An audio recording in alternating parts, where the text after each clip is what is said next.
Good morning dear students. Continuity या सततता के अगले टॉपिक में हम लोग जो पढ़ेंगे, कल तक जो हम लोगों ने बात किया था, कंपोजिशन ऑफ फंक्शंस के बारे में, है ना, फलनों का संयोजन के बारे में, फॉर ऑफ निकालना सिखाया था आपको। ठीक है, आज हम उसी प्रकार के फलनों की बात करेंगे और उसकी सततता की जांच करेंगे। प्रश्न हमारा होगा, कल हमने 2-3 क्वेश्चन लिए थे आपको सॉल्व करने के लिए, हो गया होगा। चलिए क्वेश्चन लिखिए। क्वेश्चन हमारा होगा,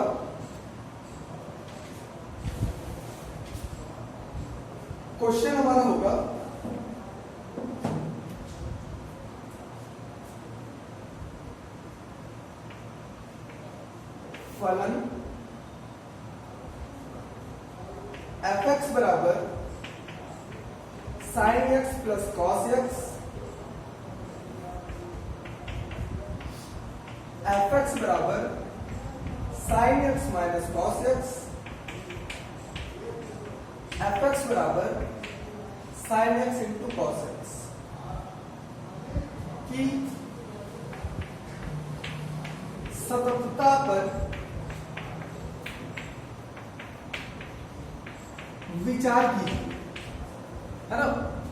बताना है कि फलन कैसा है, बहुत सिंपल सा सोल्यूशन होता है इसका। क्योंकि मैं पहला बता रहा हूं, दूसरा तीसरा आप लोग कर लेंगे।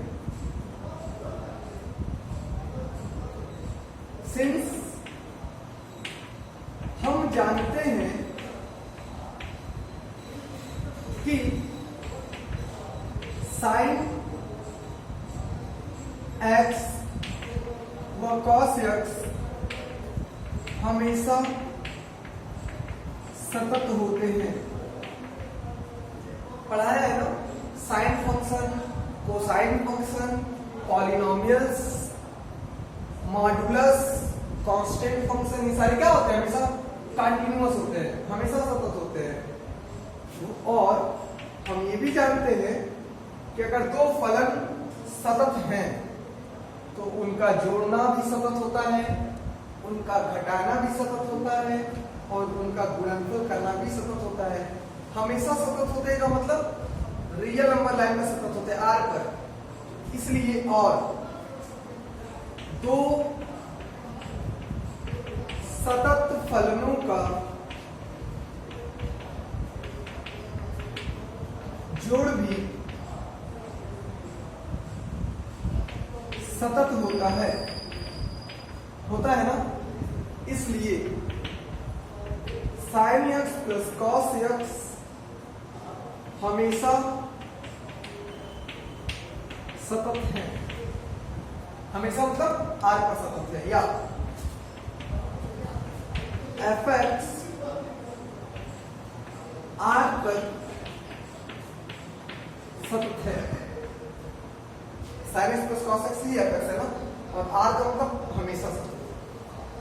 उसी प्रकार से आप जानते हैं कि जो सतत फलन है ये, इनका घटाना भी सतत होगा, इनका गुणनफल करना भी सतत होगा।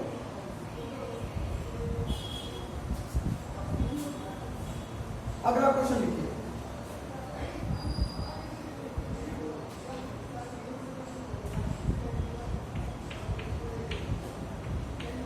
फलन मॉड sin x की सततता पर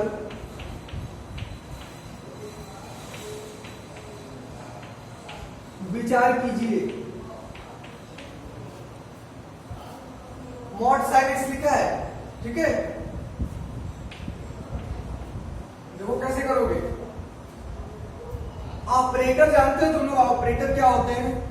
ऑपरेटर का मतलब होता है कि कोई टूल्स जिसमें अगर हम किसी वेरिएबल को रख देता उसकी वैल्यू दे, बिना उस वेरिएबल को रखे हुए उस टूल्स का कोई मतलब ना हो। जैसे अगर हम 2 लाइन खींच दिए और कोई वेरिएबल नहीं रखे तो इसका कोई मतलब नहीं है, लेकिन अगर हम वेरिएबल रख दिए या कांस्टेंट रख दिए, ठीक है, तो इसका मतलब हो जाता है, इसकी वैल्यू मिलने लगती है। तो ये ऑपरेटर हुआ। कौन सा ऑपरेटर हुआ? Modulus function, modulus operator. हम आपके सामने साइन लिख दिए और कोई वेरिएबल ना रखे तो इसका कोई मतलब है? कोई मतलब नहीं है। लेकिन अगर हम यहाँ x लिख दिए तो इसका मतलब हो जाता है। तो इसमें कौन कौन से दो ऑपरेटर यूज हो रहे हैं? एक मॉड यूज हो रहा है और एक साइन यूज हो रहा है, ठीक है। तो हम लोग यहाँ पे लिखेंगे माना कोई भी दो फंक्शन मान लीजिए फलन fx दे दिया गया है यहाँ पे, fx बराबर, तो आप मान लीजिए माना h बराबर, माना h और g भी एक फलन है, f जैसे है ना उसी प्रकार से माना h बराबर कोई एक ऑपरेटर ले लीजिए, मॉड ले लीजिए, और दूसरा एक g ले लीजिए, वो भी एक ऑपरेटर ले लीजिए, जो वही दोनों ऑपरेटर ले रहे हैं जिसका इसमें यूज हुआ है। ध्यान से समझना है, इसमें दो ऑपरेटर कौन कौन से, एक मॉड है और एक साइन है, ठीक है। मॉड वाला ऑपरेटर भी लिया, साइन वाला भी ऑपरेटर ले लिया। अब इसमें वेरिएबल कौन सा है? x है, चर राशि कौन सी है? x है, उसमें x भर दीजिए। तो आप x अंदर ही लिखोगे ना, बाहर तो लिखोगे नहीं, साइन के ऊपर तो लिखोगे नहीं, x आगे ही लिखोगे, ठीक है, लिख दो। अब क्या करो ना, इन दोनों का कंपोजिशन निकालो, संयोजन निकालो, ठीक है।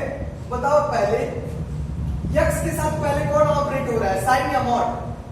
x के करीब कौन है? पहले साइन हुआ है, उसके बाद मॉड लगा है, तो सबसे पहले ऑपरेटर साइन लग रहा है ना।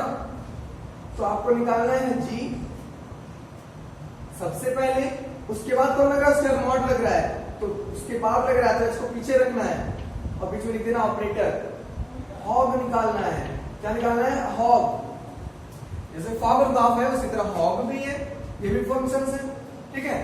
तो HOG ऑफ x चाहिए आपको, ठीक है। बच्चे गलतियां भी करते हैं, ऐसा नहीं कि एक बार में आप यही लिख दो, हो सकता है कि आप h sin x लिखो, g mod x लिखो, तो उस समय गो हो जाएगा, g और h हो जाएगा। तो ज्यादा से ज्यादा अगर गलतियां होंगी भी आपसे, तो अगर HOG ऑफ x नहीं आया तो g और h ऑफ x तो जरूर आ जाएगा, ठीक है। तो अगर बहुत ज्यादा परेशान होने की जरूरत नहीं है, यही दोनों में तो निकालना है, यही दोनों में से एक निकालोगे तो आपको मिल जाएगी ये चीज। अब चलिए, हमने तो बता दिया कैसे निकाला जाता है।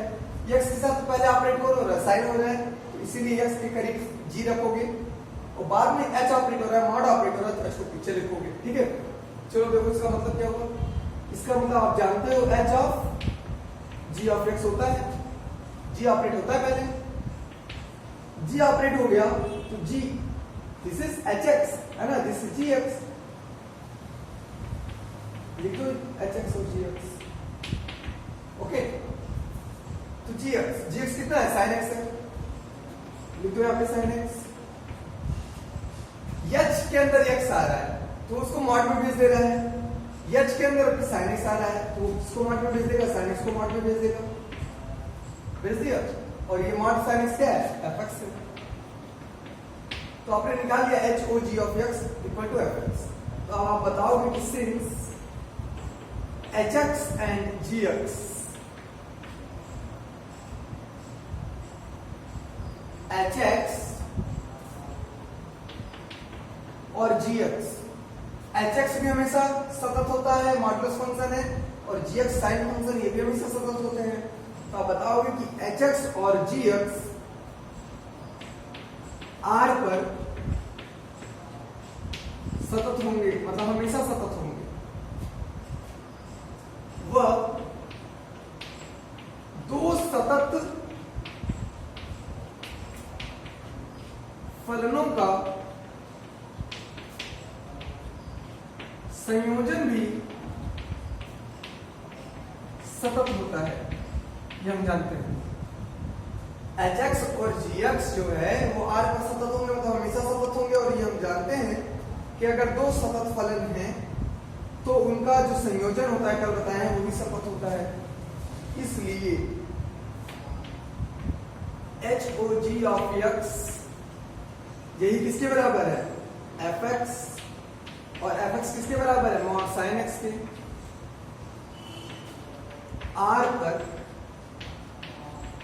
सतत होंगे, ओके। ये आपका आंसर हो गया, इसको नोट करो, है ना सिंपल। क्या करना था? कुछ नहीं, दो ऑपरेटर जो यूज हो रहे हैं आपको वही दो ऑपरेटर लिख दे रहे हैं, उसके बाद वेरिएबल लगा देना है, दो फंक्शन मान लीजिए। अगर आप HOG ऑफ x से नहीं ला पा रहे हो fx जो ऊपर चाहिए, तो g और h निकाल लेना, आ जाएगा और सिंपल यही बात लिखना है, ठीक है।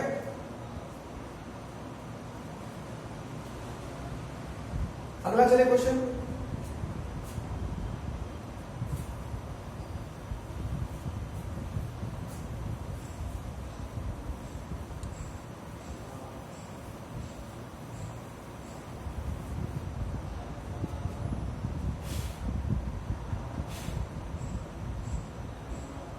चलिए अगला क्वेश्चन है,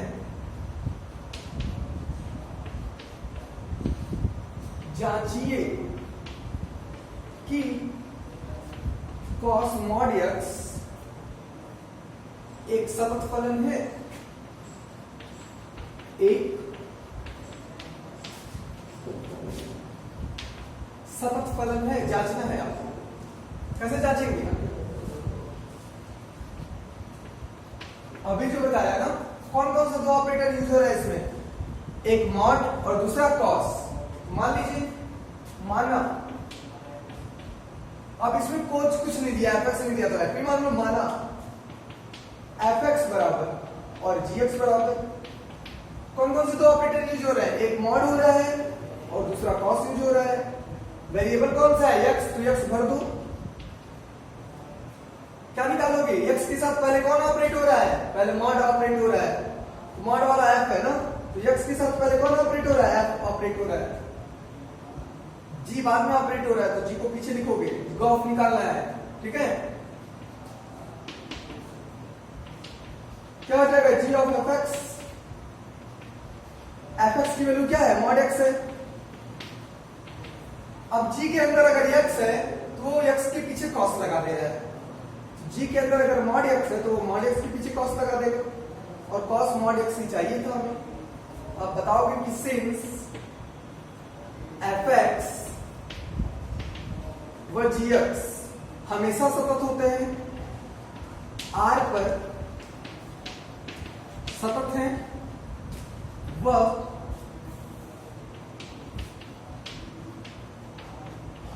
दो फलनों का संयोजन भी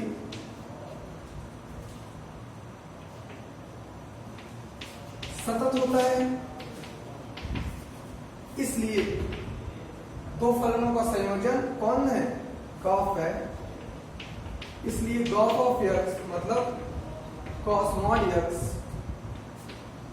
आर पर क्या होंगे, सतत होंगे। आर पर सतत होने का मतलब हमेशा सतत होंगे, ओके। इसको नोट करो, है ना आसान क्वेश्चन, सिंपल सा था, ओके।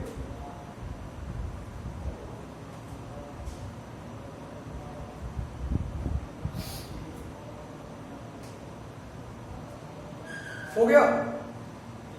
चलिए अगला क्वेश्चन देखिए, हटाया जाए इसको।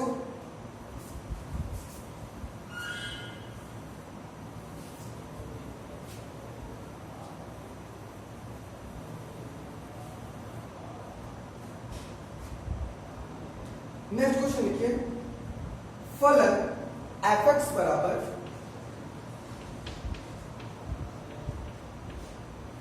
फलन एफ एक्स बराबर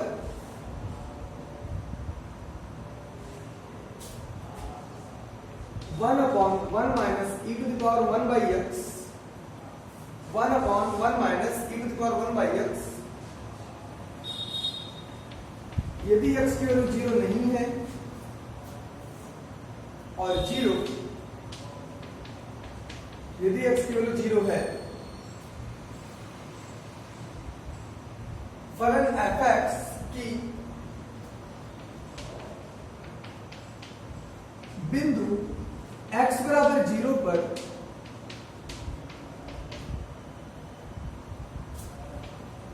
सततता की जांच कीजिए, ठीक है। चलिए देखते हैं इसको। सततता की जांच करनी किस पॉइंट पर, 0 पर दिया भी और ब्रेकिंग भी 0 पर है, तो 0 पे ही करते हैं। फलन का मान 0 पर कितना है, 0 आ रहा है। जब x का मान 0 है तो फलन का मान कितना है, 0 है। तो अगर उसमें से हम कोई भी एक लिमिट निकालें, लेफ्ट हैंड लिमिट और राइट हैंड लिमिट, और अगर ये इसके बराबर नहीं आएगा तो सतत नहीं होगा, और अगर बराबर आ गया तो दूसरी भी लिमिट निकालनी पड़ेगी, तीनों को बराबर दिखाना होगा तब सतत होगा।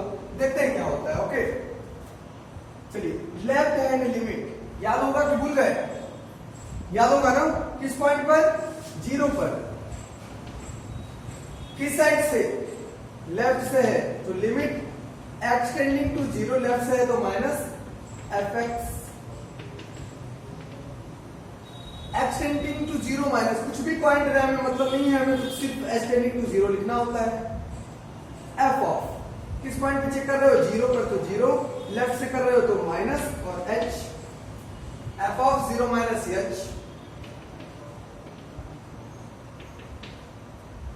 f ऑफ 0 माइनस h का मतलब 0 से कम हो रहा है, तो 0 से कम कहां हो रहा है? 0 में से कुछ h माइनस करो तो 0 तो इक्वल है नहीं, 0 तो इक्वल तो है नहीं, तो ये ऊपर वाला हो गया। ऊपर वाला सेलेक्ट किया आपने और x की जगह क्या रखोगे? 0 माइनस h रखोगे, तो रख दो 1/1 minus e to the power 1/0 minus h।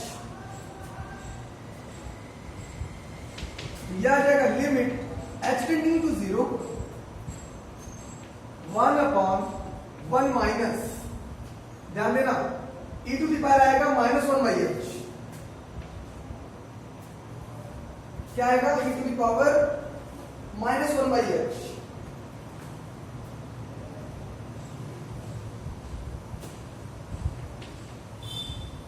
Okay, एक बात ध्यान रखिए, लिमिट में हमें हमेशा वैल्यू को फाइनाइट लाना होता है। एक टर्म है, अगर e पे पावर इनफाइनाइट हो तो इसकी वैल्यू क्या होती है? इनफाइनाइट होती है। ओके, और e पे पावर अगर माइनस इनफाइनाइट हो तो इसका मतलब हो गया e to the power 1/e to the power infinite, और इसका मतलब हो गया 1/इनफाइनाइट, और इसका मतलब हो गया 0। e to the power infinite के लिए तो इनफाइनाइट होती है, लेकिन e to the power minus infinite के लिए क्या होती है? 0 होती है। इसको याद रखना है आपको, ठीक है? हो गया? चलिए, h की वैल्यू अगर 0 रखते हो तो आएगा 1/1 minus e to the power, 0 रखोगे तो माइनस इनफाइनाइट आ जाएगा, और e पे पावर माइनस इनफाइनाइट के लिए 0 होती है, 1/1 माइनस 0 आ गया आंसर 1। डायरेक्ट यहां पे रखते, ठीक है? डायरेक्ट अगर यहां पे रखते ये तो हमने सिंपली निकाल लिया, कोई दिक्कत नहीं, ठीक है? सिंपली आ गया। तो लेफ्ट हैंड लिमिट हमारी आ गई 1, फलन का मान कितना है? 0 है। क्या 0 का 1 के बराबर होगा? नहीं, तो सिंपल अब आप बता दें कि फलन सतत नहीं होगा। ओके, तो लेफ्ट हैंड लिमिट आपने निकाल लिया है।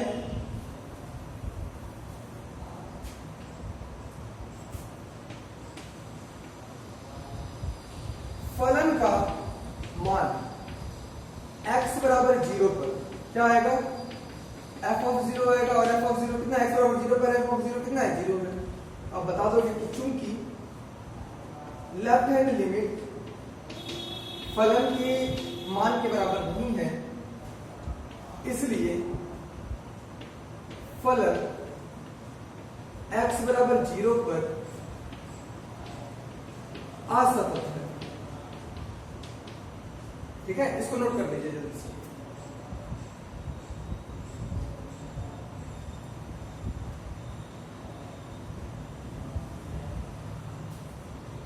हो गया?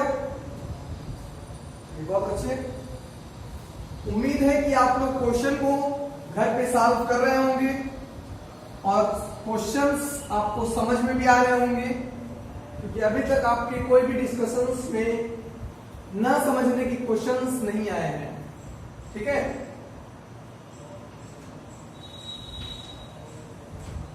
चलिए अगला क्वेश्चन लिखिए।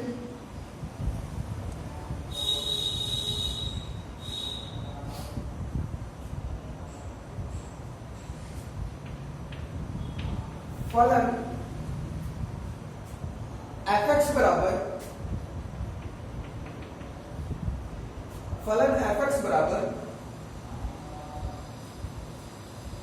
cos x upon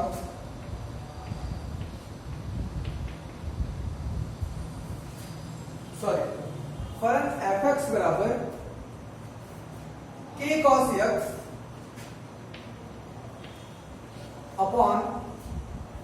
pi minus 2x यदि x बराबर यदि x not equal to pi by 2, ठीक है, और 3 यदि x बराबर पाई बाई 2, यदि x बराबर पाई बाई 2 द्वारा परिभाषित फलन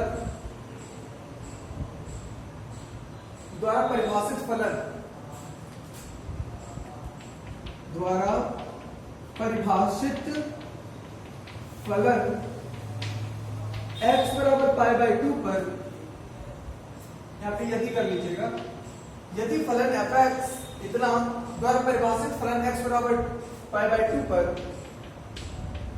सतत है तो k का मान ज्ञात कीजिए। इस तरह के क्वेश्चन आपने खुद किए हैं। बोला गया है कि फलन जो इस प्रकार से परिभाषित है वो पाई बाई 2 पर, जहां पे ब्रेकिंग वहां पर सतत है, ये दिया गया है। आपको क्या निकालना है? k का मान निकालना है। आप बताओ पाई बाई 2 पर फलन की वैल्यू कितनी है? फलन का मान कितना है? 3 है ना, तो कोई एक लिमिट निकालो, उसके 3 को बराबर कर दो, ठीक है। कौन सी लिमिट निकालोगे? Left hand limit. चलो लेफ्ट हैंड लिमिट निकालते हैं। किस पॉइंट पर? पाई बाई 2 पर। क्या लिखोगे? Limit x tends to pi by 2, किस साइड से? लेफ्ट से है तो माइनस fx। यहां पर कोई भी पॉइंट हो आप s टेंडिंग टू 0 ही लिखोगे, f of pi by 2 minus x लिखोगे, ठीक है।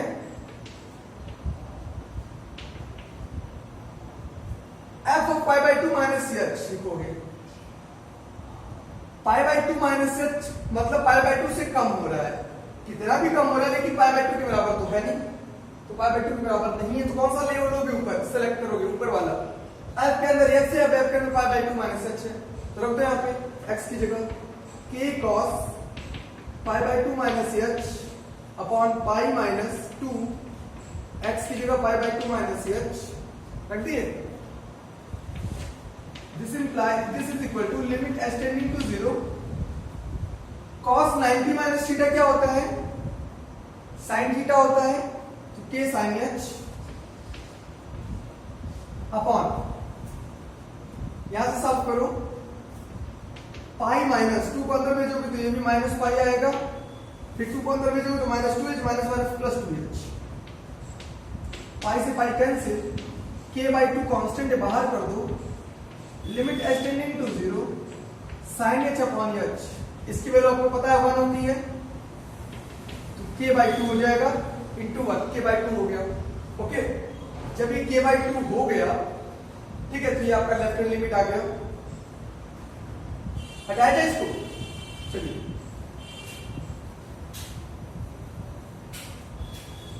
k बाई 2 आई है, लेफ्ट हैंड लिमिट याद रखिएगा।